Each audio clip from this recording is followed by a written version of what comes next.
આજે શહીદ દિન નિમિત્તે વડોદરા મહાનગરપાલિકા દ્વારા શહીદ ભગતસિંહની પ્રતિમાને પુષ્પાંજલિ અર્પણ કરી હતી।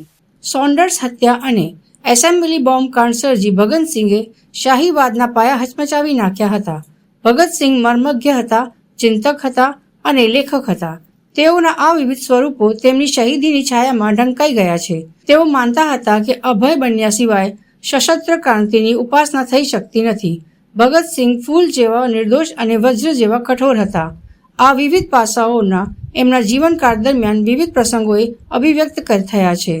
ભગતસિંહ કેવળ સ્વપ્નદ્રષ્ટા જ નહીં પણ સૃષ્ટા પણ હતા, જે તેઓએ ભગીરથ પ્રયત્નોથી ચરિતાર્થ કરી બતાવ્યું કે આઝાદી મોંઘા બલિદાનો આપ્યા સિવાય ન મળે। ભગતસિંહમાં ક્રાંતિદળને સંગઠિત રાખવાની સંગઠન શક્તિ અજોડ હતી। તેઓ શૌર્ય અને ધૈર્યને ક્રાંતિના બે પગ માનીને ચાલતા અને ક્રાંતિકારીઓને દોરવણી આપતા। આવા પ્રખર રાષ્ટ્રપ્રેમી ક્રાંતિવીર અને શહીદ ભગતસિંહે તારીખ 23મી માર્ચ 1931ના દિવસે ઇન્કલાબ જિંદાબાદના જયઘોષ સાથે સ્વહસ્તે ગાડીઓ પોતાના ગળામાં નાખી અમરતાને પ્રાપ્ત કરી।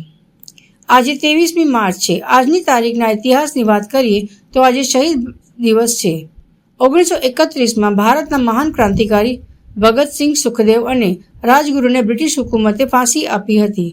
આજે શહીદ દિન નિમિત્તે વડોદરા મહાનગરપાલિકા દ્વારા શહીદ ભગતસિંહ ચોક ખાતે શહીદ ભગતસિંહની પ્રતિમાને પુષ્પાંજલિ અર્પણ કરી હતી તથા ભારતની આઝાદી માટે શહીદ થયેલ શહીદ ભગતસિંહ, સુખદેવ અને રાજગુરુને યાદ કરી શ્રદ્ધાંજલિ પાઠવી હતી। પુષ્પાંજલિ કાર્યક્રમના અવસરે મેયર પિંકીબેન સોની, પાલિકાના પદાધિકારીઓ, અધિકારીઓ, કાઉન્સિલરો, નગરજનો ઉપસ્થિત રહ્યા હતા તથા પુષ્પાંજલિ અર્પણ કરી હતી। सरफरोशी की तमन्ना अब हमारे दिल में है, देखना है जोर कितना बाजुए कातिल में है।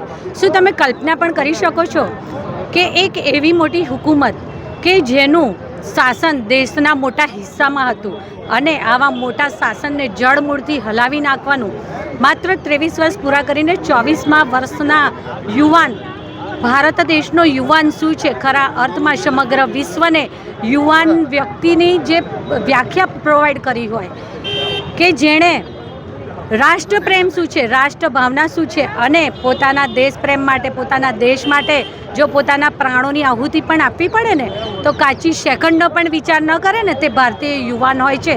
આવું સમગ્ર વિશ્વને શીખવાડનાર સ્વાતંત્ર્ય સેનાની અને પોતે ચિંતક પણ હતા, પોતે લેખક પણ હતા એવા શહીદ વીર ભગતસિંહ કે જેમની પુણ્યતિથિના અવસર પર વડોદરા મહાનગરપાલિકા દ્વારા પ્રતિવર્ષ વડોદરાના ન્યાય મંદિર પાસે આવેલી તેમની પ્રતિમાને પુષ્પાંજલિ અર્પણ કરવાના કાર્યક્રમનું આયોજન કરવામાં આવતું હોય છે।